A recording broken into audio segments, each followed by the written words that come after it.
Olá, pessoal. Eu acredito que eu deva estar ao vivo já. Me dê um tempinho para eu ver aqui no meu iPad e a gente já começa, tá?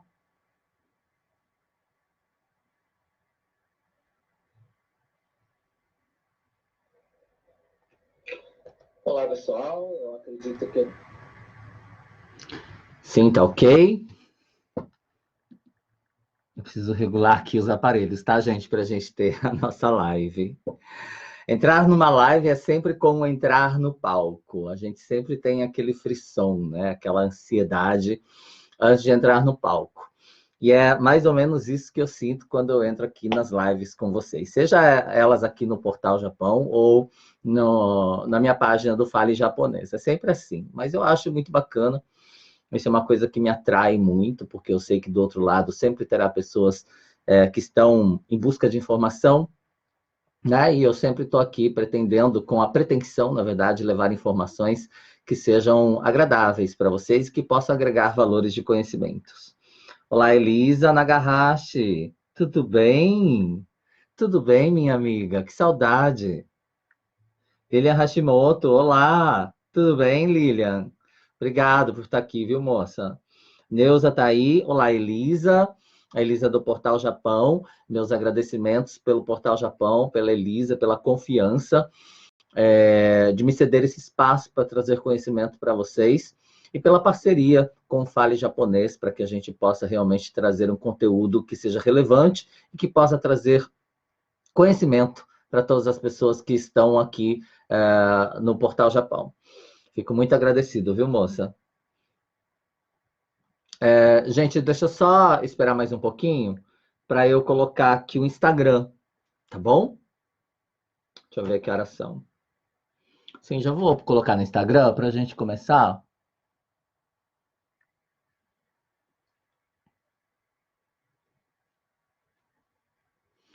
Olá, pessoal do Instagram, tudo bem com vocês? Hoje nós temos a live aqui no Portal Japão e nós vamos tratar de um assunto bastante polêmico. Espero que vocês gostem deste assunto. Mas, enfim, eu vou trazer bastante conhecimento para vocês hoje, que eu acredito que vai ser bem bacana para todo mundo, tá legal? Obrigado, Elisa. Bondade sua. Olá, Márcia, tudo bem? Gente, já deu o horário da live, na verdade. Como vocês sabem, eu venho aqui para trazer uma informação para vocês uma vez por mês. E geralmente eu converso com a Elisa, que é a administradora, né, aqui do Portal Japão, é a dona deste canal aqui que leva informação para vocês aí mundo afora sobre o Japão. E a gente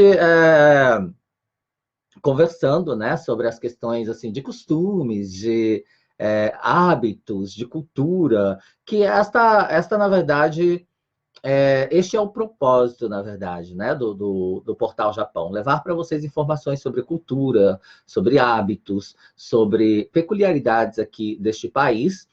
E aí nós decidimos, de comum acordo, a trazer esse assunto para vocês sobre tatuagem.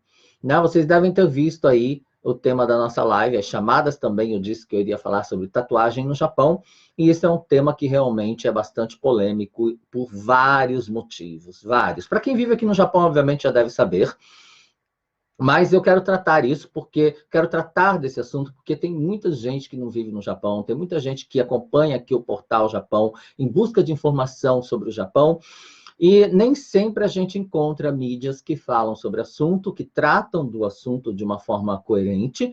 E é isso que eu quero tratar para vocês, historicamente dizendo. Nós vamos tratar hoje das tatuagens no Japão, culturalmente, historicamente dizendo, na medida do possível, para que vocês possam entender um pouquinho sobre esta cultura, tá legal? E como que ela reflete, na verdade, nos dias de hoje.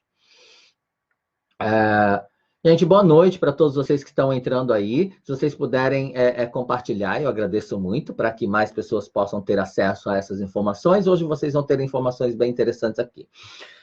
Eu vou tentar resumir bastante coisa, até mesmo por conta do tempo, né? Que é somente uma hora, mas enquanto vocês forem entrando aí e puderem deixar os seus comentários, né? Eu não sei se você é uma pessoa que mora no Japão ou não, qual é a sua opinião em relação às tatuagens, tá? Os japoneses têm as deles, os estrangeiros têm as deles, e a gente que vive aqui tem as nossas, e assim por diante, na verdade. É por isso que eu digo que é um assunto bastante polêmico, porque gera uma polêmica, uma vez que nós, às vezes, nos debatemos com questões culturais. E essas questões culturais, elas estão diretamente ligadas à sua história. Tá? Então, é justamente isso que eu quero começar a falar para vocês aqui nessa live. As tatuagens aqui no Japão, na verdade, elas existem desde muito tempo. Tá? Eu deixei aqui para vocês algumas nomenclaturas, né? Nós falamos irezumi, irezumi em japonês, tá? E tatu está escrito em katakana, porque obviamente vem da palavra tatu em inglês, né? O que na verdade elas se diferem da seguinte maneira: quando nós escrevemos dessa forma irezumi, nós estamos nos referindo geralmente às tatuagens tipicamente japonesas, tá? Que não são as que são fashion. Quando você fala de uma tatuagem que está na moda, né? De um tatu, é tatu. Uma tribal, uma borboleta, o nome do seu filho, na verdade, uma mandala, um sol, uma lua, enfim, uma estrelinha. Isso é um tatu. Quando nós falamos de irezumi, aí o assunto é outro, tá? O assunto é muito mais profundo, tá? Só para vocês entenderem, tá? Esses ideogramas, eles são compostos, na verdade, né? Esta palavra é composta de dois ideogramas, que é este aqui, que nós lemos toge, ele sozinho, que significa espinho, tá? Espinho é toge. E ao, que é azul, tá? Eu acredito que seja pelo fato de que a tatuagem, depois de pronta, ela tem, depois da tinta inserida na pele, ela fica com uma coloração azulada, tá? Imagino eu que seja isso. Não tenho essa informação, né, exata para vocês, mas assim, a minha percepção e o meu conhecimento através dos ideogramas me faz entender que seria isso, tá? Uma vez que elas eram inseridas na pele por um objeto pontiagudo. Tá bom? Irezumi você vai poder encontrar dessa forma também, tá, gente?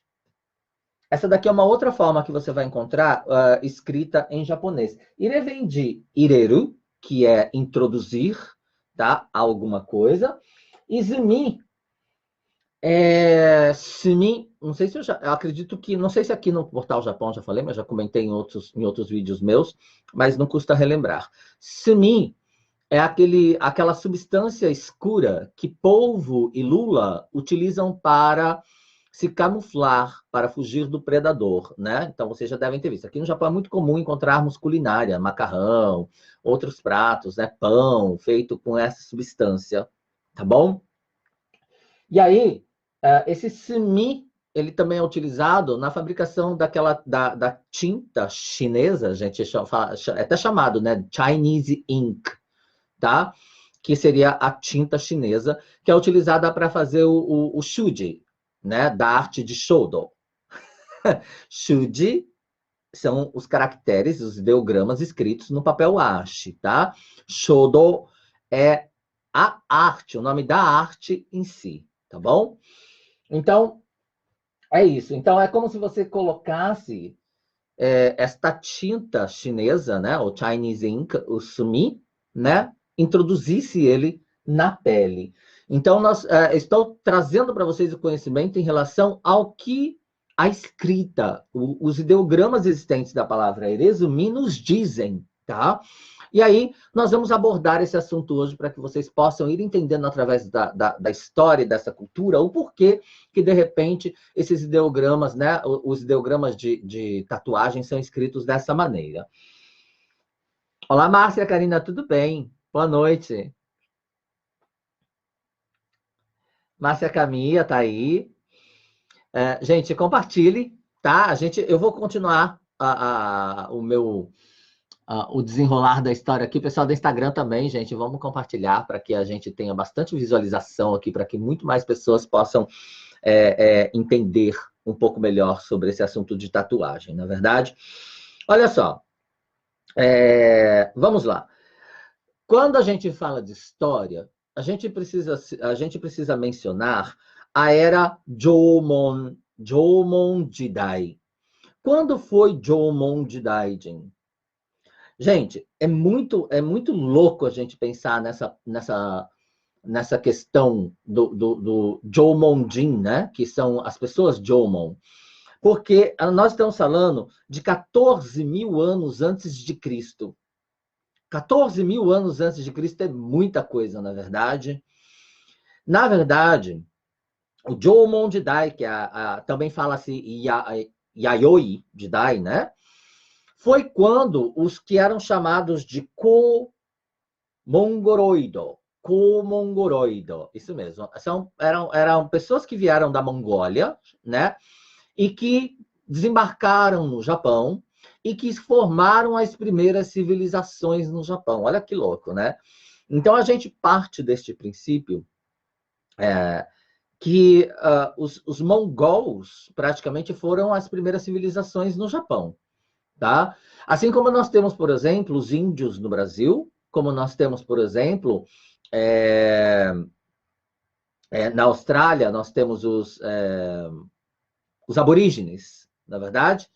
Então, olha só, vamos parar para pensar um pouquinho que nesta época, obviamente, existia uma precariedade gigantesca de milhões de coisas, inclusive de conhecimento, né, de muita coisa. Os Jomon-jin, que é da época desta era Jomon-jidai, eles, historicamente, tá, eles utilizavam tatuagens no corpo e no rosto. O rosto era tatuado, tá? Historiadores descobriram peças de cerâmica, né, nas escavações arqueológicas que mostram objetos, né, que seriam supostamente a figura do Jomon-jin na época, onde é tudo cravado de desenhos que você vai encontrar essas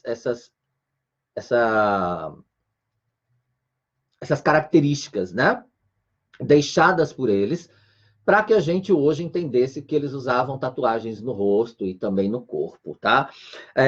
Existe uma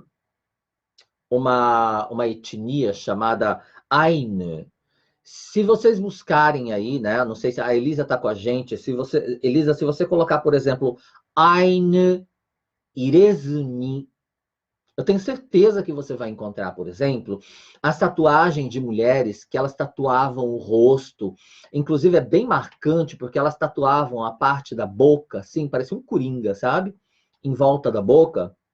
E desenhos em torno da boca também, né? Essa Ainu Irezumi, para eles, na época, a gente não tinha nada a ver com fashion, não tinha nada a ver com nada disso. Era uma questão de ritual espiritual aquilo para eles. Tinha tudo a ver com culto espiritual, com crenças espirituais, né? Assim como os incas, os maias. Então, nós estamos falando de uma época muito remota, né, da história do Japão, onde a tatuagem ela existia neste povo, tá? Existia o povo de Ryukyu, acho que é isso. Isso, Ryukyu, tá? Era, na verdade, uma extensão, um complexo de ilhas que se situava no sudoeste do Japão, ali na região de Kyushu, por exemplo, tá? Então, esta região, né, Ryukyu, depois veio a se tornar a ilha de Okinawa e tudo mais, na verdade. Eles tinham, as mulheres desta região, tinham as tatuagens Ainu e elas tatuavam as costas das mãos. Tatuavam as costas das mãos, braços, entendeu? Enfim, como eu disse, o corpo, o rosto, as mãos. Mas para elas, a tatuagem nas costas das mãos, elas eram mais como se fosse um desejo de deixar registrado características da sua existência, né, para pós-morte. Olha, é bem interessante, bem peculiar isso, né? Se nós levarmos em consideração a questão, por exemplo, das múmias no Egito, né? Que tinham também toda uma questão cultural e religiosa para mumificar, na verdade. Enfim, não vamos tratar do Egito agora, mas só para vocês saberem as ligações que tem com essas questões culturais e religiosas e espirituais, né, tidas por povos antigos. Então as mulheres faziam isso, e era como se fosse um símbolo também de beleza para elas. A questão de tatuar o rosto tinha, além de um símbolo de beleza, uma questão de querer deixar marcado ali. Olha lá, a Elisa deixou para vocês, olha, né, alguns links aí para vocês entenderem o que eu estou falando sobre esta questão. O Portal Japão está deixando o link aí para vocês entenderem essa história e terem esse visual do que eu estou trazendo para vocês em relação à questão histórica e cultural das tatuagens no Japão. E isso é muito importante da gente saber, tá? O Ricardo Notóia está aí, do Japa Digital. Boa noite, Ricardo. Obrigado. Qualquer coisa me dá dando um suporte para a gente, como sempre, nas nossas lives, para que a gente tenha, assim, as melhores lives possíveis para vocês, tá? Japa Digital aí, forte e firme com a gente. Gente, outra coisa que é interessante nós lembrarmos, que os soldados também, tá? Numa era onde nós tínhamos aqui no Japão, os combates, na verdade, um período dos reinos de combate, né, que lutavam por posse de terras, né, aquela coisa de shoguns e tudo mais. Então, os soldados, eles também se tatuavam. Olha que louco. Eles tatuavam as mãos, os dedos, e colocavam seus nomes e seus endereços, por exemplo, tá? Ou nome de família, algo que pudesse identificá-lo, tá? Se ele morresse em batalha. Então, se ele morresse durante uma batalha, teriam como identificá-lo, na verdade, pelas tatuagens que ele deixava marcado no seu corpo. Então, o medo era de morrer como ninguém, morrer como um indigente, morrer como sem alguém que tivesse uma história. Então, tatuava-se, os soldados nessa época também faziam isso, tá bom? E é bem interessante nós pensarmos nesse quesito, porque nós estamos falando de uma era muito distante, né? Que compete à era Edo, por exemplo, no Japão. Então, a era Edo é uma era, enfim, que a gente tem que pensar que é quando Tóquio era chamada de Edo, tá? Que nós chamamos de Edo Jidai, quando Tóquio era chamada de Edo, foi de 1603 a 1868. Então, de 1603 a 1868, tivemos a Era Edo, onde tivemos aí um campo de batalha gigantesco aqui no Japão, na verdade, por posse de terras e, enfim, por domínio, né, de área territorial. Então, nesta mesma época, houve um boom das tatuagens na região, por exemplo, principalmente de Osaka e de Kyoto, quando as prostitutas, né, as cortesãs, começaram a tatuar no seu braço nomes de seus amantes, de seus amados, digamos assim, do homem que ela amava. Isso para demonstrar amor, para provar a ele o seu amor. As prostitutas, as cortesãs, começaram a tatuar no braço. Era chamado de kishobori, kishobori, Kishoubori, tá? A gente tem um prolongamento. Kishoubori era as tatuagens que essas geishas, digamos assim, né? As cortesãs tatuavam para os seus amados. E aí ficou bastante popular nesta época, porque foi quando a era Edo, na verdade, ela ganha um palco, né, principal da cultura do irezumi, da tatuagem no Japão. Foi aí que deu esse boom. Então, olha só.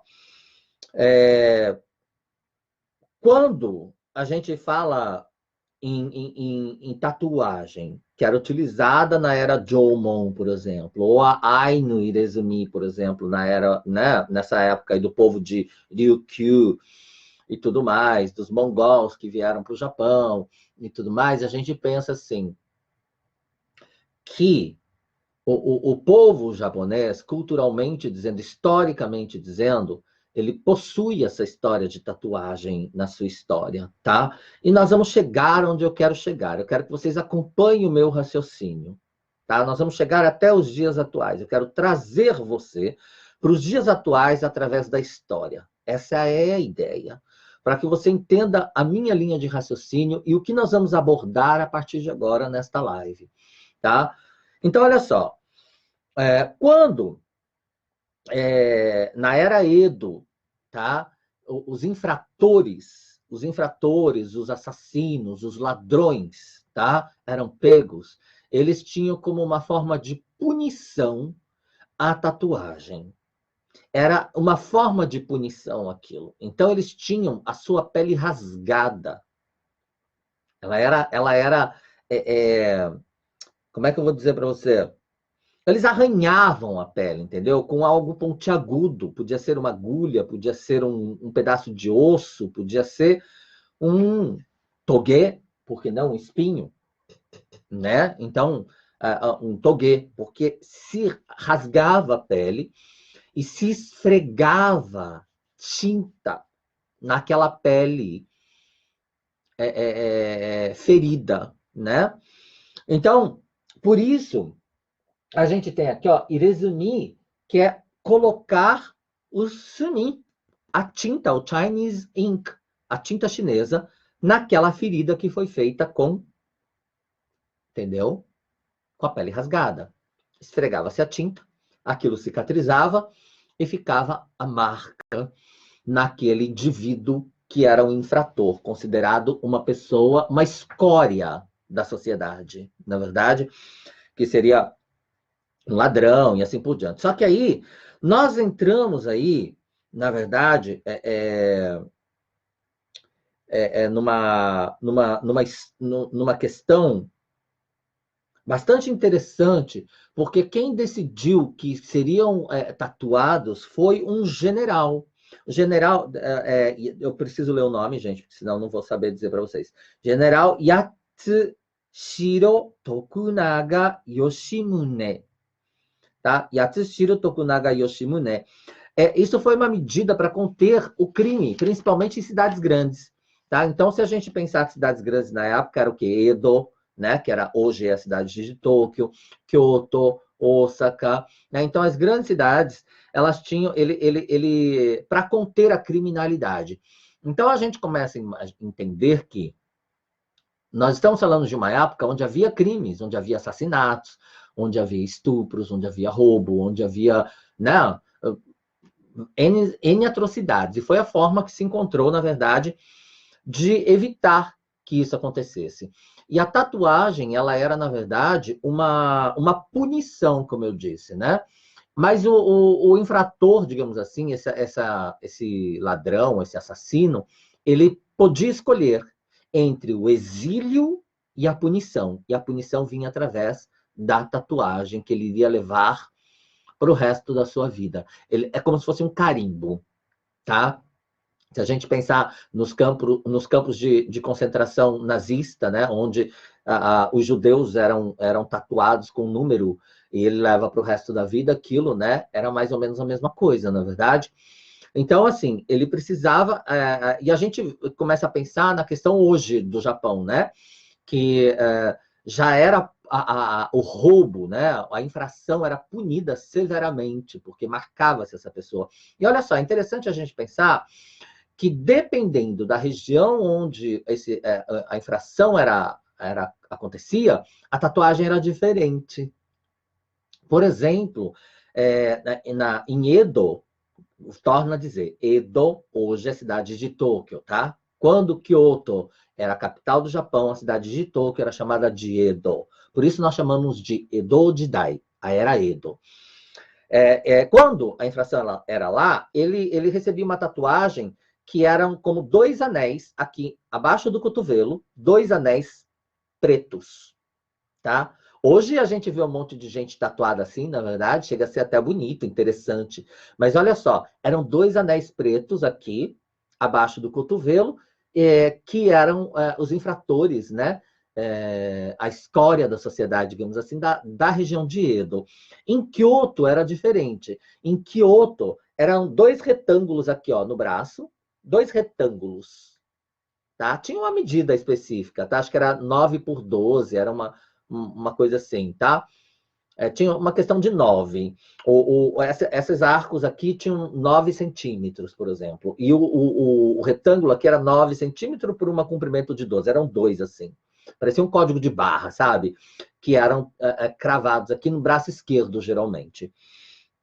Então, aí, depois disso, essas tatuagens, como uma punição, começam a criar uma característica diferente. Eu vou desenhar para vocês entenderem melhor o que eu quero dizer.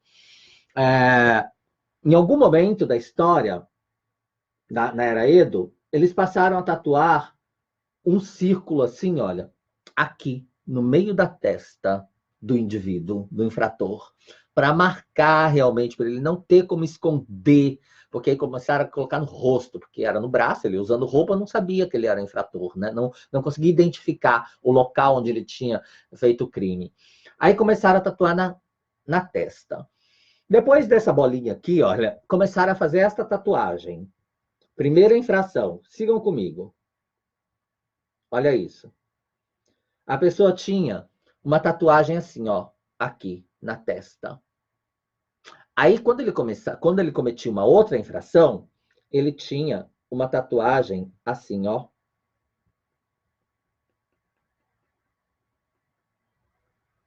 Acompanhem comigo a ideia de tatuar os infratores. Parece um X, né? Ele ficava assim, ó, com um X na testa, para todo mundo identificar que aquela pessoa já tinha cometido 2 delitos graves, tá? Era um infrator grave, ou era um assassinato, era um roubo, enfim. No terceiro, ele não podia fazer mais que 3. 3 já era assim, entendeu? Inadmissível. E aí eles eram impiedosos. A tatuagem para o terceiro roubo, ou a terceira infração, era esta. Prestem atenção. Faziam isso e completavam. Para quem entende japonês, quem está aí do outro lado e sabe, isso daqui é o kanji, é o ideograma de Inu. Inu é cachorro. Agora você pensa, você ter na sua testa tatuado, depois do terceiro delito, tá? Depois que você... Do terceiro delito, eles eram implacáveis. Era impiedoso. Tatuava-se cachorro na sua testa. E era desta forma que era feita, então, as punições pelos roubos e delitos nesta época. No final da Era Edo, houve um outro boom. Porque aí as tatuagens elas começaram a ser utilizadas por trabalhadores braçais. Elas começaram a ser liberadas, na verdade, para ser tatuadas no corpo inteiro. E olha só que louco, elas passaram a ter um motivo artístico. Elas passaram a ser praticamente o corpo da pessoa era uma tela onde o artista tatuador tatuava sua arte sobre aquela pele. E aí nós tínhamos assim vários desenhos muito sofisticados, não é verdade? Que hoje nós temos aí o que você reconhece como uma tatuagem de yakuza. Tá? Nós vamos chegar lá. Mas aí começou-se a tatuar o corpo de uma forma onde enaltecia este homem. Por que enaltecia este homem? Porque a tatuagem, além de passar a ser algo chique, ela passou a ser um sinal de coragem, porque significavam horas de sofrimento e muita dor, além de poder aquisitivo, porque era caro para se fazer e demorava-se muito, porque era na picada de bambu, ou de espinho, ou de, enfim, não é como a gente tem hoje, com maquininha bonitinha, você vai lá e faz rapidinho, entendeu? E também ela significava virilidade. Então, por exemplo, na Era Edo acontecia muito incêndio, tinha muita casa que era com telhado de uará, né, de palha de arroz e assim por diante, Eu falo Ará, mas enfim. E aí tinha muito incêndio, né? Vamos pensar que não tinha gás, não tinha energia, usava-se lampião, usava-se fogão a lenha, e tinha, né, as casas que eram feitas de tipo pau a pique mesmo, né? Então, nessa época, tinha aí o que nós poderíamos chamar de bombeiros, as pessoas que apagavam o fogo, né? Tínhamos também os carpinteiros, que trabalhavam arduamente, que passaram a utilizar as tatuagens como um sinal de bravura.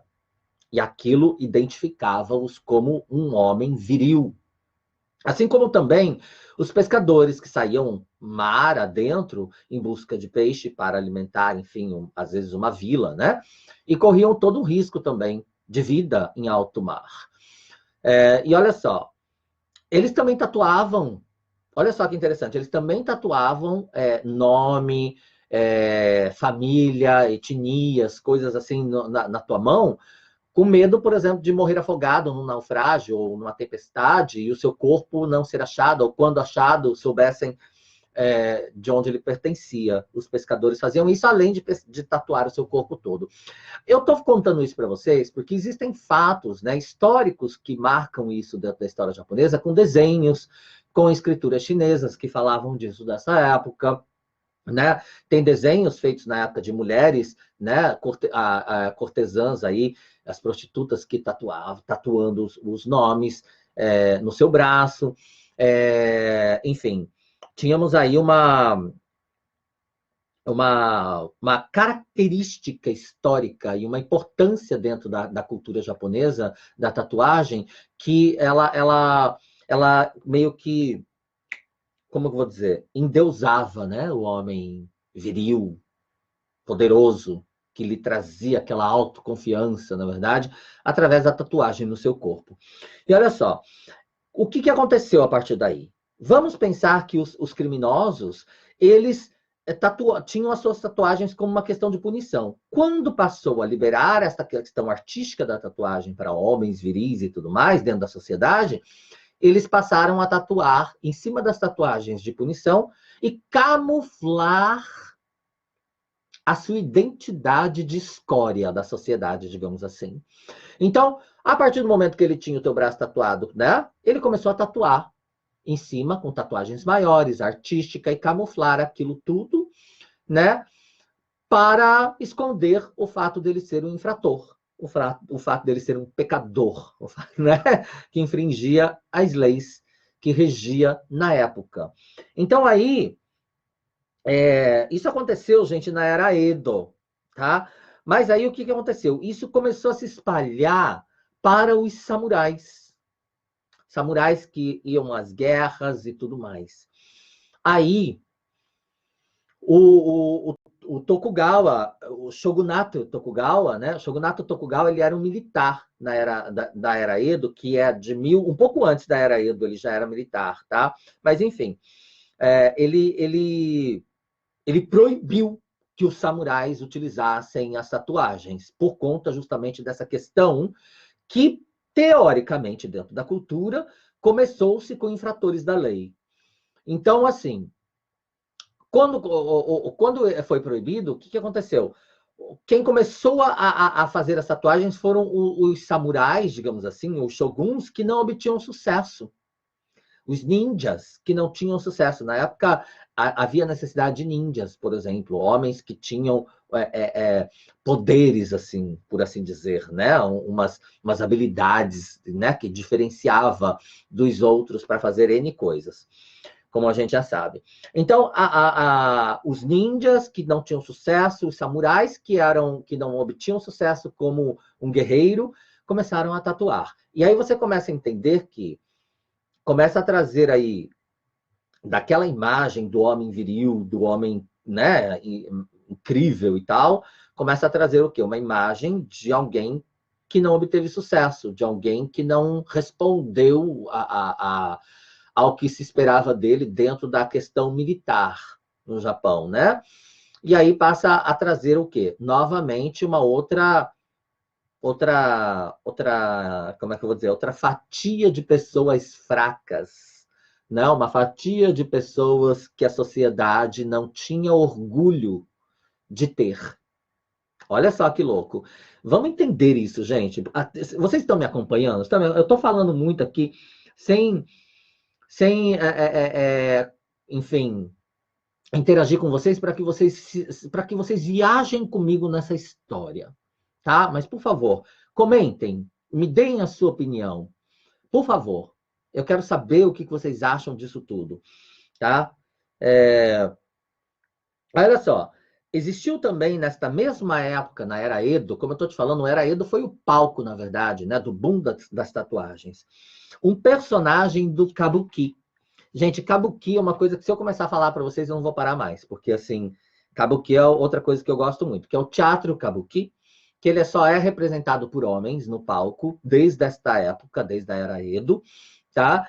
E, enfim, vou resumir, tá? Um ator de Kabuki que fazia um papel de uma mulher, tá? Lembrando, acabei de falar, Kabuki, somente homens podiam atuar. Mulheres não atuam. Não, não podiam. Até hoje é assim, tá? O teatro Kabuki, somente homens atuam, tá? Mas, enfim, um dia, se a gente tiver a oportunidade, eu falo dos Kabuki para vocês, porque é uma coisa que eu gosto muito. Mas, enfim. Então, surgiu um personagem ladrão, né? Dentro da história do Kabuki, do teatro, que ele tinha tatuagem de sakura, de cerejeiras no braço, e ele se travestiu para se camuflar, digamos assim, dentro do palco. E aí tem imagens, inclusive, desse personagem, não vou saber lembrar para vocês agora qual é o nome, tá? Do ator ou do personagem, mas era um ladrão que fazia esse personagem, e ele mostrava a sua tatuagem em palco. Isso, na verdade, conta a história que era um personagem muito bonito, muito sensual, né? Muito atraente. Isso pode ter sido também um dos motivos pelo qual insuflou ou influenciou as pessoas na época a começarem a tatuar também o seu corpo, porque era bonito, né? Era lindo aquilo. E aí, olha só, passaram a tatuar várias coisas, como tigre, dragão, né? Flores de perônia, por exemplo, sakura, o koi. Koi, né? Koi é a carpa. Eu acho que vocês já devem ter visto. Eu vou contar até uma história que eu conto para os meus alunos que é bem interessante.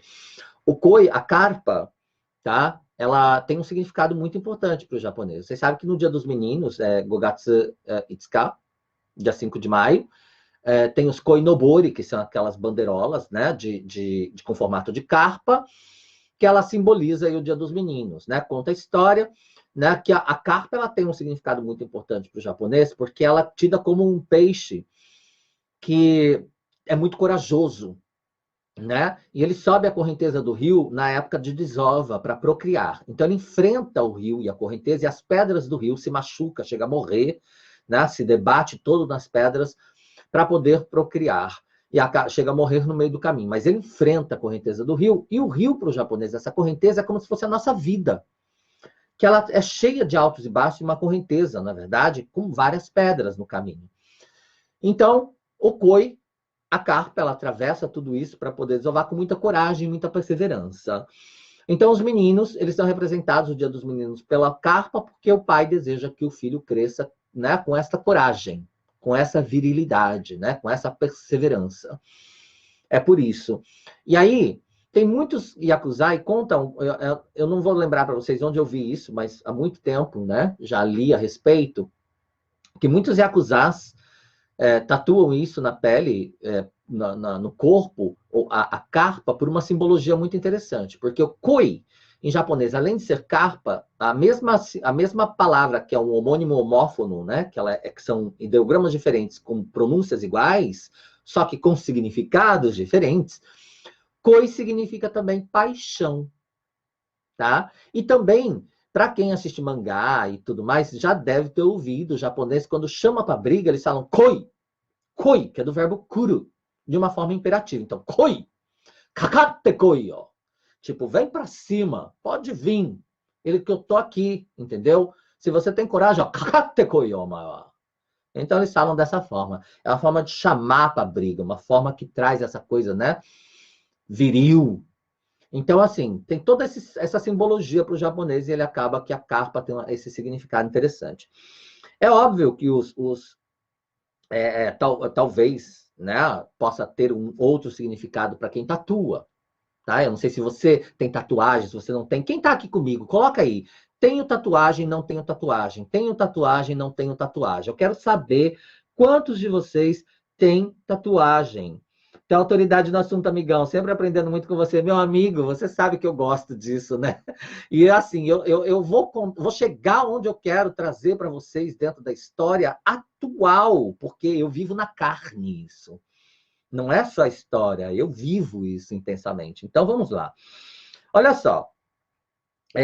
Na era Meiji, vamos nos lembrar, a era Meiji é quando? 1868 a 1912, já é mais próximo da gente, né?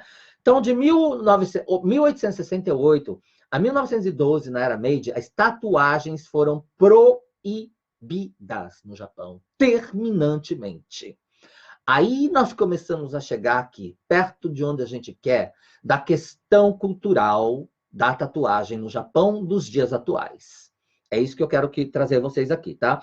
Então, olha só, houve uma ordem do gabinete de 1872 para que, de 1872, para que as tatuagens fossem proibidas. E isso durou até Showa, até o ano 23 da era Showa, que foi do ano de 1948. Ou seja, temos 76 anos de proibição terminante perante o gabinete, perante a lei, tá? De que tatuagens seriam proibidas no Japão. Só que, gente, olha o que aconteceu. Nesta mesma época, nós estamos falando de um período pós-guerra, que os estrangeiros começaram a vir para o Japão. E aí começaram a ver aquelas tatuagens belíssimas. Por quê? Porque elas existiam ainda, as pessoas não tinham morrido. As tatuagens foram proibidas, mas existiam ainda pessoas com tatuagem no Japão. Aquelas tatuagens toda elaborada, entendeu? Por exemplo, não sei se vocês conhecem os rickshaw. Rickshaw é aquele carrinho puxado, né, por pessoas. Tem em Osaka, em Tóquio, né? Se você for em Osaka, ali no Kaminarimon, né, no Sensoji, que é o templo Sensoji, vocês vão ver vários ali, porque ali nós temos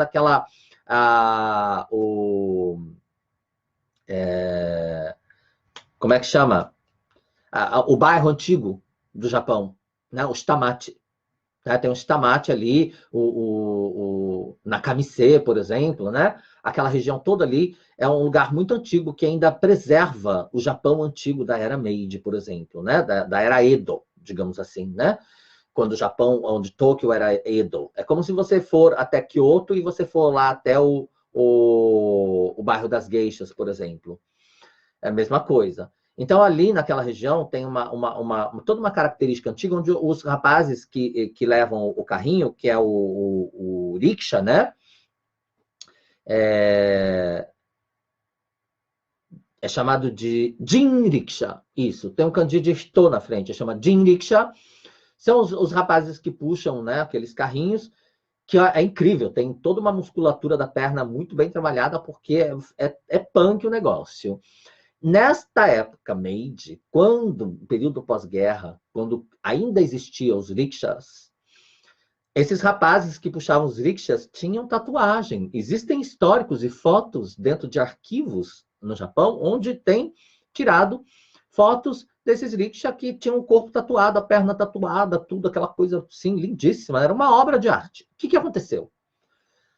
Os estrangeiros viram aquilo e acharam belíssima aquela característica da cultura japonesa. E se tornou o quê? Um cool Japan. Né? Um Japão super massa, super moderno, super interessante. E essa ideia foi levada para o exterior. Entenderam? E aí começa-se a trazer a aparição da tatu, por exemplo, da tatuagem como uma questão de fashion, né? Uma questão de moda, na verdade. Mas aí vamos lá. A gente precisa falar dos Yakuza, na verdade. Então eu vou falar. Na verdade, a ideia aqui não é de falar de Yakuza. A ideia aqui é falar da tatuagem dentro da história do Japão. Mas muitas pessoas associam os Yakuzas com as tatuagens. Deixa eu beber uma aguinha, gente. Sim, Kyoto também tem rickshaw, tá? Sim, pernão, né? Elisa tem um pernão, é bonito. É verdade, é muito bonito. Tá? Em Kyoto também tem. Eu estive em Kyoto, estive em Asakusa várias vezes, enfim. Por que que tem os rickshaw, na verdade? Né? Só para vocês entenderem, já que toquei nesse assunto. As ruas antigas do Japão eram estreitas, não entravam carro, entravam só rickshaw, entendeu? Ou pessoas a pé. Então, os turistas que querem andar por essas regiões e tal, ter aquela sensação e tal, de que estar né, naquela época antiga, eles andam de rickshaw e os rickshaw conseguem entrar nessas vielas muito estreitas. E aí consegue levar você para passear ali, fazer um percurso e tal, né? Por isso, né? Que tem também em Kyoto, tá bom? Mas vamos voltar. Vamos voltar. Os yakuzas, é tão delicado falar desse assunto, tá, gente? Eu vou falar de coisas para vocês, na verdade, que eu vivenciei. Pouca gente sabe, mas eu tive contato direto com Yakuza no Japão por conta de alguns trabalhos, muito antigamente. Mas, assim, eles eram clientes. Então, eu tive a oportunidade de conversar muito de perto, né? Eu tive a oportunidade de sentar ao lado para tomar um vinho e conversar. Então, assim, é muito interessante esse universo. Eu procuro não comentar muito e tratar muito desse assunto, porque é um assunto muito profundo. Mas o Yakuza, se a gente pensar que, antigamente, a escória da sociedade utilizava as tatuagens para esconder as suas marcas, né, por ser ladrão, por roubar e tudo mais, tudo mais, tudo mais, né? A gente pode associar a questão de que os yakuzas, as suas gangues, digamos assim, né? Que é chamada de kumi, né? Gumi, né?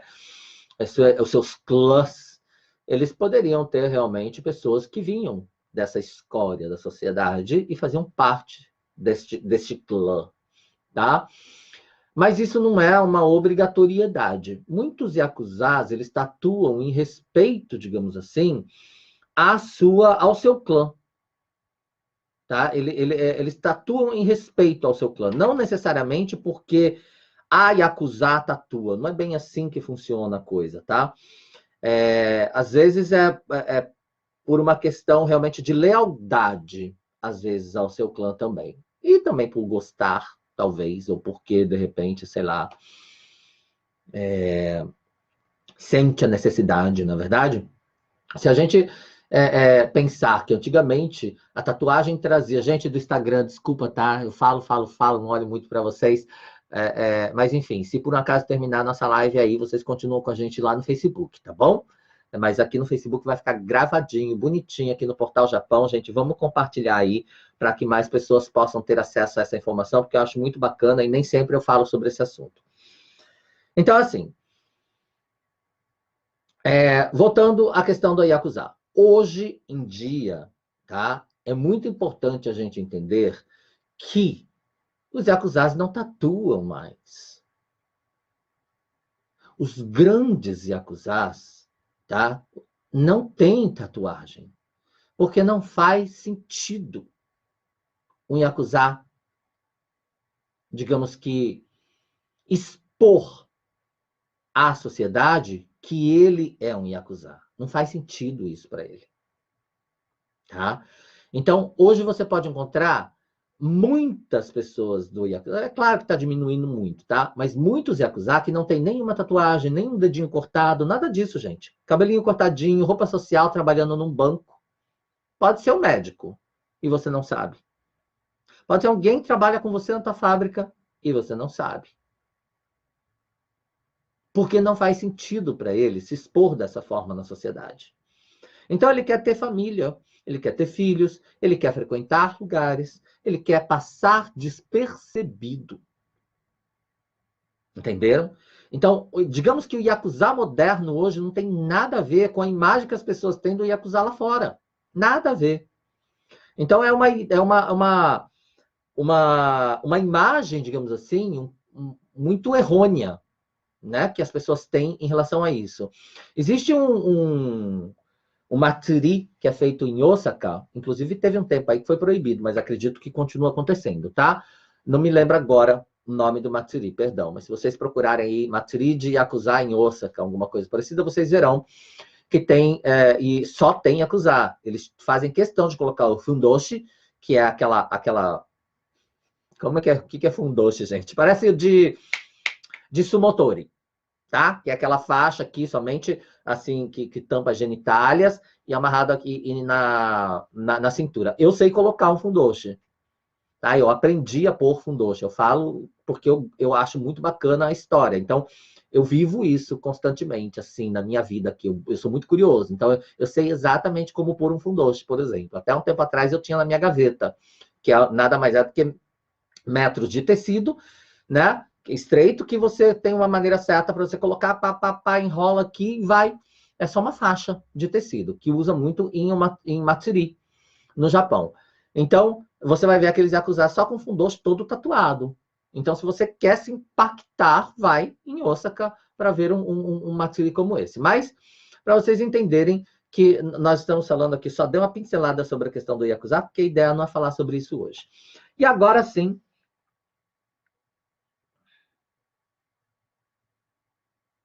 uma marca de queimadura de ferro. Quem tá falando isso? Catiane. O grupo todo tinha o mesmo brasão queimado no peito. Uau, que louco. Sim, sim, Cecília. A gente relaciona, mas não tem nada a ver, viu? Gente, vocês não têm, tenho tatuagem. Não tenho, não tenho, não tenho. Não tenho, não tenho. Gente, ninguém tem tatuagem. Poucas pessoas têm tatuagem. A Nicole tem, Ricardo Yasuda tem. Que legal. Às vezes a gente encontra hoje, né, algumas gangues aí, né, modernas, digamos assim, que talvez eles tenham alguma forma de se marcarem, né, para fazer parte daquele universo e tal. Mas isso não tem nada relacionado, tá bom? O que é importante a gente entender é que, assim, hoje, muitos japoneses tatuam, tá? Às vezes vão viajar, né? O mundo está mudando muito. A questão do japonês está mudando muito. Então, vão viajar e fazem tatuagens, porque acham bacana, né? Como uma memória daquela viagem, ou enfim, e acabam se arrependendo disso. E aí vão buscar o tratamento a laser para tirar, que fica uma marca igual de uma queimadura. Tá? Hoje, no Japão, em torno de... A cada 2 dias, uma pessoa está tirando uma tatuagem, basicamente. Tá? E custa em torno de 100 mil ienes para fazer tirar aquela pigmentação da pele com laser. Tá? Então, assim, por que isso? Agora nós vamos entrar no Gendai, né? Gendai é a nossa atualidade, né? Nosso mundo moderno. Vamos falar sobre isso. Se você é uma pessoa que está vendo esse vídeo, tá? Por curiosidade ou não, se vive ou não no Japão, e pretende fazer uma tatuagem, ou vir ao Japão, por exemplo, né? E você tem uma tatuagem, é importante você entender todas essas características. Porque o Japão traz carregado dentro da sua história essa imagem da tatuagem associada à escória da sociedade, de alguma forma, como eu já contei para vocês tudo agora. Mas ele se esquece, né? Que o Homonjidai, né? O Honmonjin, ele veio para cá, os mongóis, com tatuagens. E está na história isso, comprovado. Né? É como se nós tivéssemos aí os nossos indígenas, que pintam, né? Com o rosto e tudo mais. Como nós temos, por exemplo, tribos africanas que também têm. Nós temos, por exemplo, os aborígenes que se pintam. Nós temos, por exemplo, na Índia, tem os sadhus que se pintam. Então, é uma questão, né, de cultura, de história, na verdade. E aí o japonês ele esquece dessa parte da sua história, ou não sabe mesmo, entendeu? Por pura ignorância, e só associa aquilo à escória da sociedade. E aí cria-se toda essa confusão nos mundos modernos. Porque se você está vindo para o Japão ou vive aqui, você sabe, olha, você tem que saber o quê? Se você tem uma tatuagem, se você pretende fazer uma tatuagem, pense muito bem. Principalmente se você vive aqui. Porque, gente, não vai tatuar a mão, por favor. Não vai tatuar o pescoço, por favor. Entendeu? Você sabe, você vive num lugar onde você sabe que a tatuagem não é aceita em clubes esportivos. A tatuagem não é aceita em relacionamentos. Um japonês que tem uma tatuagem, se o pai da menina, ou vice-versa, sei lá, descobre que ele tem uma tatu, vai pedir para ele tirar. Ele vai ter que tirar a laser aquilo ali, ou não vai casar, por exemplo. Entendeu? Não vai, porque as pessoas são conservadoras. Existem muita gente conservadora ainda no Japão, tá? Você vai ter problema para arrumar trabalho. Você acha que você vai trabalhar onde? Provavelmente você vai trabalhar no Gemba. Não estou discriminando a classe do Gemba, gente. Muito pelo contrário, eu acho incrível o que eles fazem. Eu não tenho condições de fazer o trabalho de quem trabalha no Gemba, levantar um prédio, uma ponte. É incrível. Só que provavelmente você não vai conseguir um trabalho, né, dentro de uma empresa.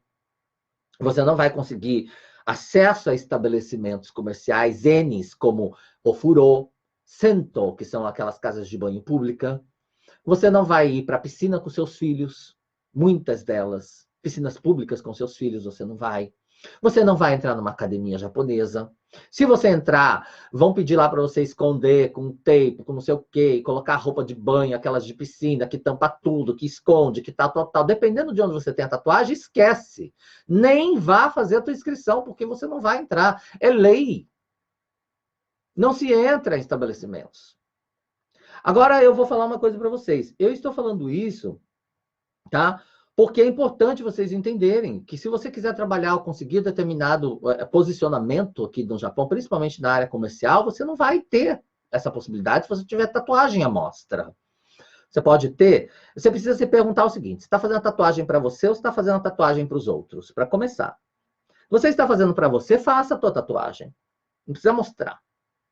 Eu tenho tatuagem. Ninguém vê. Quando eu digo que eu tenho tatuagem, as pessoas ficam, como assim? O Jim tem tatuagem? Eu tenho. Eu tô falando para vocês que eu vivo isso na carne. Eu vivo isso. Porque, assim, a minha primeira tatuagem foi no tornozelo. Eu, desde a adolescência, sempre achei incríveis as tatuagens e tentei fazer com agulha. Enrolei 3 agulhas numa linha, molhei no nanquim e enfiei no meu tornozelo, querendo fazer um desenho. Aquilo ficou, obviamente, né? Machuquei todinho. Aquilo ficou umas pintas. E aí, quando eu morava em Guma, muito tempo atrás, quase, sei lá, quantos anos, mais de 25 anos atrás, eu resolvi ir até um tatuador e fazer no meu tornozelo uma tatuagem, uma tribal, para cobrir aquelas pintas que eu tinha desde a minha adolescência, de nanquim que eu havia feito. Aí eu descobri que a minha alegria havia acabado, porque eu amava ir em Sento, são casas de banho, né, públicas. Adorava a sauna, o furô. Parei, não pude mais ir, nunca mais. Não pude frequentar uma academia, nunca no Japão, por conta de uma tribal no meu tornozelo. E aí? Eu deixei de aproveitar muita coisa que eu poderia ter aproveitado, que eu gosto. E aí eu decidi procurar um lugar que aceitasse tatuagem. Fui procurar um lugar em Guma, achei. Lá no meio das montanhas, não sei das quantas, que tinha um centro, um furô que aceitava. Fui, tudo escondidinho, bonitinho, lindo lugar. Quando eu entrei, falei, pronto, achei um lugar agora, uma casa de banho para eu relaxar. Gente, imagine eu, mirradinho, tinha o quê? 20 e poucos anos de idade, eu sempre fui magrinho, com uma tatuagem, uma tribal no tornozelo. Eu entrei e o local cheio de acusar, todo tatuado. Tudo tatuado, da cabeça, aquelas coisas assim. Pum. E eu ali, com a minha tribal. Vocês devem estar rindo aí do outro lado, é para rir mesmo. E eu com aquela tribalzinha, todo mirradinho. Falei, tô aqui, vou entrar. Não vou dar meia volta de jeito nenhum. Eu sou abusado. Entrei, fiz minha sauna, fiz meu furô, sentei lá com eles. Bonito. Não se ouvia um pio. Cada um na sua. E querem saber mais? Nem me olharam. Eu nem chamei atenção. Eu achei tão incrível aquilo. E aí eu descobri que podia-se receber massagem no lugar. Aí eu fui receber massagem no lugar. Recebendo massagem, a massagista conversando comigo, porque ela viu, obviamente, que eu não tinha nada a ver com os clientes da casa, que eram tudo tatuado, né? E ela começou a conversar, e eu disse para ela que eu tinha interesse na área de massagem, tanto é que hoje eu tenho certificação internacional de massagista. Eu fiz massagem. E ela me convidou para fazer um estágio nesse lugar. Entenderam? Aí eu comecei a fazer um estágio, aprendi a fazer massagem com ela e atendi alguns clientes. E acusar. Eram clientes. E eu ouvi muita história. Eu ouvi muita coisa. Hoje eu estou passando para vocês um pouco daquilo que eu vivi, daquilo que eu conheci. Eu não estou passando coisa para vocês que eu ouvi falar. Eu passo para vocês aquilo que eu tenho conhecimento de causa. Eu não passo para vocês aquilo que alguém me disse. Tá? É claro que eu estudo, eu busco conhecer, por quê? Porque são assuntos que eu trato em sala de aula. Eu quero que os meus alunos saibam da história, saibam da cultura, saibam da língua através da sua história, da sua cultura, porque eu acho isso muito interessante. Mas, enfim, olha só, se vocês quiserem ir em algum lugar, seja ele hotel, casa de banho, ofurô, centro, piscina, piscina pública, parques de diversão. Alguns parques de diversão não aceitam que tem piscina, por exemplo, e tudo mais. Você tem que esconder tudo, e aí? Mas aí você quer ir com o teu filho, entendeu? No ofurô e tal, num gym, numa academia, é aqui que você vai, ó. A Elisa, do Portal Japão, vai colocar agora para vocês esse link, ó. Este link aqui. tatu-spot.jp. Esse spot significa o quê? Os pontos, né? No Japão. Você entra neste link, você terá todas as regiões do Japão. Olha que máximo! Se você tem tatuagem, tem esse problema, procure alguma na tua região. Você vai encontrar lá hotel, ofurô, centro, academia, piscina pública, vários lugares, tá? Que aceitam tatuagem. Vocês vão receber esse link e você vai ter todo o Japão, os lugares que aceitam tatuagem. Por que que isso está mudando, gente? Porque é impossível que o japonês não comece a pensar que nós vivemos um outro mundo, um outro universo, a modernidade, gente. Pelo amor de Deus, você vai viver de acordo com a era Edo. Não dá para viver de acordo com a era Edo mais. Você está na era Reiwa. Então, é possível, sim, que há um futuro próximo, essas pessoas conservadoras, terminou lá no Instagram, mas eu vou continuar. Essas pessoas conservadoras não existam mais no Japão, entendeu? E aí os jovens hoje estão tatuando, estão sendo proibidos de entrarem em todos esses lugares, a frequentar uma academia, a irem com seus filhos numa piscina pública, e tem tornado o Japão um lugar insustentável para eles, porque você deixa de ter vida social, e todo mundo tem direito de ter vida social. Se pensarmos que a proibição da sua entrada em qualquer tipo de estabelecimento lá fora, em qualquer país do exterior, tá? A gente trata de uma questão de direitos humanos e de discriminação. O Japão, eles fazem vistas grossas. Você tem o direito, como ser humano pagador de impostos, de frequentar qualquer lugar, independentemente de você ter uma tatuagem ou não. Então, esta cultura que está enraizada dentro da cultura japonesa em relação à tatuagem é uma coisa que precisa ser revista. Eu chamo isso, gente, eu vou falar para vocês, disso aqui, ó. Aprendam. Gizen. Gizen significa hipocrisia. Um gizensha é um hipócrita. Tá? Olha lá. Vou fazer assim porque tá dando um reflexo. Olha lá. Gizen é hipocrisia. Um gizensha é um hipócrita. Quando eu, em sala de aula para japoneses, eu dou aula para japoneses, gente. Eu falei, vocês são hipócritas, vocês são uma sociedade hipócrita. Eu amo o Japão. Eu amo a cultura. Eu amo a língua japonesa. Mas eu não sou hipócrita. Eu não sou um gizensha. Eu consigo enxergar que existem coisas no Japão que precisam ser melhoradas. Eu preciso enxergar que existem coisas que não são cabíveis no mundo atual para a gente. Então, se você tem uma tatuagem, você não pode fazer milhões de coisas, mas pagar imposto você pode. É isso. Pagar a aposentadoria você pode. Não, você deve, na verdade. Isso está lá na lei, que você, como um cidadão, você tem todos esses deveres. Paga chacarro-quem, paga imposto municipal, paga imposto residencial, paga tudo. Tudo você pode para o país. Mas e os seus direitos como cidadão? De utilizar uma academia, de utilizar um estabelecimento público, de utilizar um ofurô, um centro com a sua família, uma piscina pública, você não tem? Só porque você tem uma tatuagem? Na hora de te cobrar, eles não querem saber se você tem tatuagem. Então vamos colocar lá. Se você tem tatuagem, você não pode utilizar os estabelecimentos públicos, mas também você não precisa pagar, então, imposto municipal. Olha que lindo que seria. Aí seria justo, na verdade. Já que você não pode utilizar, você não precisa pagar. Aí a lei seria justa, mas é hipócrita. Eu digo isso pelo seguinte. Ai, gente, desculpa. Mas enfim, eu digo isso pelo seguinte: você não pode andar sem camiseta no Japão, no verão escaldante, assim como você faz em qualquer outro país, tranquilamente, porque é atentado ao pudor.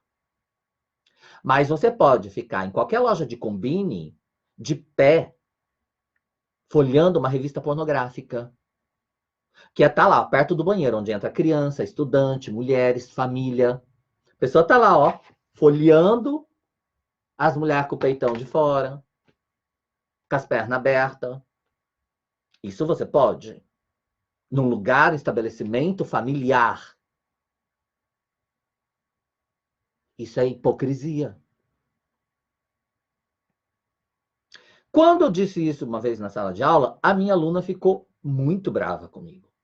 Falou, Jinx, eu não esperava isso de você. Como você pode dizer que o povo japonês é hipócrita? Digo, eu digo e reafirmo, por causa disso, disso, disso, disso, disso. Quando eu falei tudo isso para ela, a outra aluna que estava junto, ela disse, eu entendo, Jim, porque a minha irmã tem tatuagem. E ela tem filho, ela é casada, é uma pessoa decente, paga imposto, paga tudo e não pode frequentar nada. Não pode ir para uma academia, não pode levar um filho numa piscina pública, não pode fazer isso, não pode fazer aquilo. Mas pagar, precisa pagar para viver aqui. É hipocrisia ou não é hipocrisia? Quem concorda comigo? Concordo ou não concordo? Coloque aí. Aí, olha só, eu vou falar uma outra coisa maior ainda para vocês. Algumas pessoas sabem que eu acompanhei alguns atletas paralímpicos aqui no Japão para aclimatação no ano passado, para vir fazer os treinamentos de aclimatação. Aí, olha só que maravilha. Ele precisava utilizar a academia, um clube público com piscina olímpica, aqui na minha cidade. Tudo bem, eu fui acompanhar. O atleta tinha tatuagem. Não era uma só, não. Aí eu perguntei o seguinte para a comissão administrativa, organizadora das Paralimpíadas. Presta atenção no que eu estou falando, porque eu vivi isso. Perguntei, escuta, neste clube é permitido entrar tatuagem? Pessoas com tatuagem? Ele falou, não, Jim. Não é. Mas o atleta tem tatuagem. Aí sabe o que ele me disse? Vocês estão sentadinhos aí? A gente pede uma autorização especial emitida pela prefeitura local para o clube, para que atletas olímpicos e paralímpicos possam utilizar os estabelecimentos para aclimatação, para os treinos pré-olímpicos e pré-paralímpicos. Quer dizer, para isso pode. A gente que vive aqui paga imposto, não podemos. É isso? É isso mesmo? Eu questionei. Falei, Jim, mas é uma situação especial. Especial é o dinheiro que eu pago para viver nesse país e não posso utilizar nenhum estabelecimento público. Que lei é essa? Discriminatória. Onde é que está os direitos iguais? O que tem de mais do que eu? Só porque é um atleta? Porque eu não sou? Não represento o meu país? Eu represento sim. Como não? Estas são as minhas indagações. Porque quem me conhece sabe que eu não sou falso e não sou hipócrita. E eu não gosto dessas coisas. E aí eu peguei e falei para ele, como que será nas Olimpíadas? Com milhões de pessoas vindo para o Japão. Pessoas que têm tatuagem, porque o mundo inteiro tem. O japonês também tem. Esconde, porque precisa esconder. Precisa viver escondido por conta da hipocrisia do povo em relação a isso. Sabe por que eu digo isso? Porque Japão quer vender a imagem de que é um país. Não é que quer vender imagem, gente. Eu não gosto de falar desse jeito, porque parece que eu estou discriminando. Não, não é. Eu amo esse país. Senão, não viveria aqui. Pelo amor de Deus. Não é isso que eu quero que vocês entendam. Eu amo esse país. Eu amo essa língua. Amo tudo. Mas, como eu disse para vocês, tem coisas que não dá para a gente simplesmente concordar. Não é verdade? Porque aí a gente deixa de ser uma pessoa inteligente. Não é verdade? Se você detém o mínimo de conhecimento possível, você vai entender que isso não tem nada a ver. Não é porque você tem uma tatuagem que você é um mau caráter. Não porque você tem uma tatuagem que você... Eu sou uma pessoa... Todo mundo... Quem me conhece sabe a minha honestidade. Quem eu sou, Jin Takahashi. Eu boto a minha cara a tapa. Para qualquer um que queira apontar o dedo para mim e dizer que eu faço alguma coisa errada. Mas eu não posso desfrutar de coisas que eu pago para o país. Só porque eu tenho uma tatuagem. E aí? Mas o Japão ele quer vender essa imagem para o mundo de que é um país que é omotenashi. A receptividade, né, do Japão tem que estar impecável durante as Olimpíadas e Paralimpíadas. Aí será permitido milhões de coisas para os atletas. Será permitido milhões de coisas para os estrangeiros que têm tatuagem. Porque isso já está em pauta dentro da comissão organizadora das Olimpíadas e Paralimpíadas. A aceitação dessa demanda de pessoas que vêm. Por quê? Porque vai insuflar a economia do país, na verdade. Como que eles vão perder a oportunidade de milhões de pessoas vindo aqui querendo entrar em um monte de estabelecimento e um monte de coisa, entendeu? Num calor insuportável que será em agosto, todo mundo sabe disso. Que vão estar de regata, as meninas estrangeiras de regatinha, de alcinha, com tatuagem, com bababá, não vão entrar nos lugares? Eu duvido. Eu duvido. Agora, preste atenção. A minha pergunta para os japoneses é a seguinte: tudo bem, eu não posso entrar numa piscina, eu não posso entrar num centro, eu não posso entrar num furô, não posso entrar num clube, não posso entrar numa academia, porque eu tenho uma tatu, uma tribal, vamos supor. Mas vamos supor que Johnny Depp e Angelina Jolie cheguem aqui e vão até uma academia porque eles querem nadar na piscina. Ou vão até um ofurô que seja, porque eles querem conhecer o ofurô japonês, eles serão proibidos de entrar? Eu quero saber. Angelina Jolie, Johnny Depp ou qualquer outro ator estrangeiro famosíssimo e riquíssimo. Quem terá a coragem de proibir a entrada porque está nas regras do estabelecimento? O que vocês acham? Vão entrar ou não vão entrar? É hipocrisia ou não é hipocrisia? Essa é a pergunta que eu deixo para vocês hoje aqui nessa live. Meu Deus do céu, falei umas coisas para vocês, na verdade. Existem, na verdade, Elisa, as Olimpíadas seriam uma boa oportunidade para mudarem a opinião e o preconceito em relação às tatuagens. Existe, na verdade, né? Concordo em gênero, número e grau. Obrigado, Márcia. Existe, na verdade, um estudo, né, que as academias entraram, na verdade, com um pedido aí na associação das academias esportivas, dos clubes esportivos no Japão, tal, que definem as regras, né? Que dizem que, enfim, vai contra as normas da sociedade, pode impactar as pessoas e tal. Gente, por favor, que mundo a gente vive, né? Vai impactar o quê? Pelo amor de Deus. Vai contra as normas da família tradicional. Ah, por favor. É século XXI. Era areia, meu Deus do céu. Aí, existe aí uns pedidos, né, dessas academias para que mudassem esses termos. E que as tatu, que são as fashion, fossem aceitas. Porque eles estavam perdendo muitos clientes. Ó, Vem com essa história de que porque os jovens estão perdendo a oportunidade, né? De frequentar uma academia, de frequentar não sei o quê, de ter uma vida social, não sei o quê. Estão perdendo isso aqui, ó. Eles querem mudar, por quê? Para que tenha mais pessoas utilizando a academia. Porque eles sabem que tem muita gente com tatuagem. Não é só estrangeiro, não.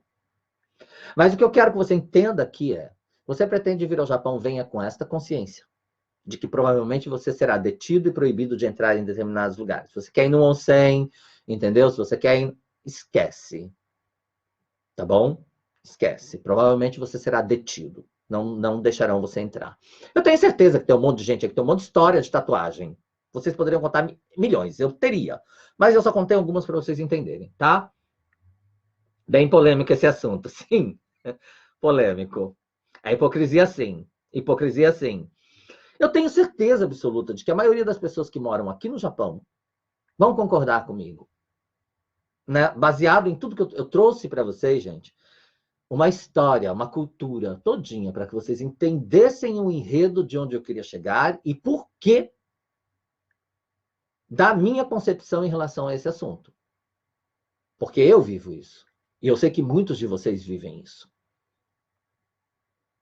Eu sei que muitos de vocês vivem isso e que vocês indagam. Comecem a indagar. Comecem a indagar as pessoas ao seu redor. Comecem. Na tatuagem não pode, né? Andar sem camisa não pode. Mas calar de pé, tatiomi. Tatiomi a gente fala. Tatiomi é ler de pé. Erohon o tatiomi shite daijoubu desu, né? Você pode ficar vendo livro pornográfico de pé no Combine. Isso você pode. Isso é normal. Isso não infringe, não agride nenhuma mãe que está passando ali com o filho, nenhum estudante, nenhuma menina estudante que está passando ali. Por gente, fica na linha do banheiro. Não é louco? Fica ali, ó. Se você olhar de fora do vidro do Combine, você vê as revistas. Você vai até o banheiro, tá ali, ó. Um monte. Os peitão de fora, as coisas insinuantes. Isso você pode. O que agride a sociedade de verdade? Fala para mim. Uma tribalzinha, uma tatu? Por favor. Vamos nos questionar em relação a isso e comecem a questionar os japoneses à sua volta. Talvez a gente consiga mudar, pelo menos, a mentalidade das pessoas ao nosso redor. É o que eu consigo fazer, graças a Deus, tá? Com conhecimento de causa e linguístico, passar isso para os meus alunos japoneses e fazer com que eles raciocinem, fazer com que eles pensem que eles estão escravos de um conceito antiquado. Edo Jidai. Edo Jidai no Kangai Kata. É um pensamento da era Edo, de uma era primitiva. Né? Não é mais um pensamento, né, Gendai, atual, moderno. Não é.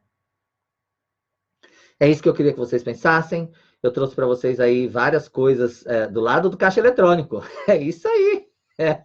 Você passa ali, ó, do ladinho do caixa eletrônico. Você está ali, ó, colocando o seu cartão para tirar seu dinheiro. Qualquer pessoa está ali, ó, uma mulher grávida com a criança de 2 anos de idade dando a mão assim, ó. Bota ali o cartão e tem um homem aqui do lado abrindo as páginas ali, ó.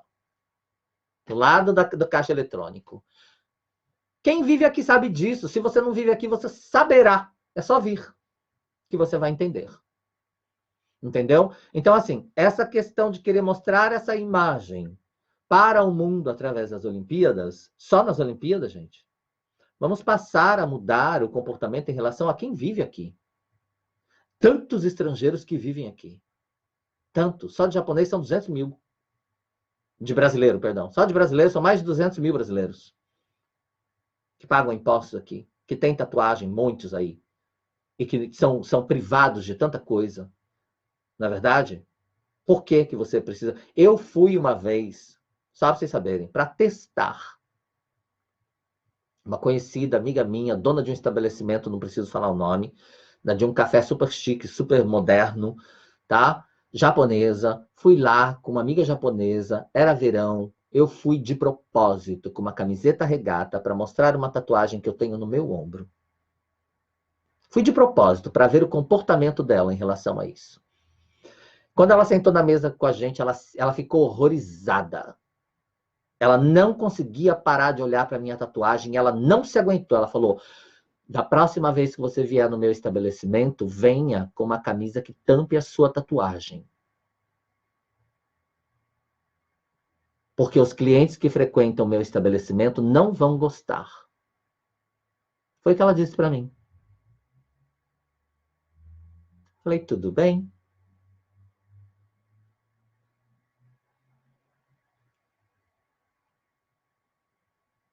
Tudo bem. Não quer? Não venho. Então, assim, a gente passa por coisas que não deveríamos passar. Mas eu só queria deixar isso para vocês pensarem hoje. Sobre esta questão, sobre este conhecimento. Busquem o conhecimento. Você, com o poder da palavra e do conhecimento, você vai abrir chaves e mentes. Eu digo chaves, que é kagi, que seria a fechadura, tá? Mas enfim, você vai ser a chave para você abrir as portas e as mentes das pessoas. Comece pelas pessoas que estão ao seu redor. Tente fazer isso.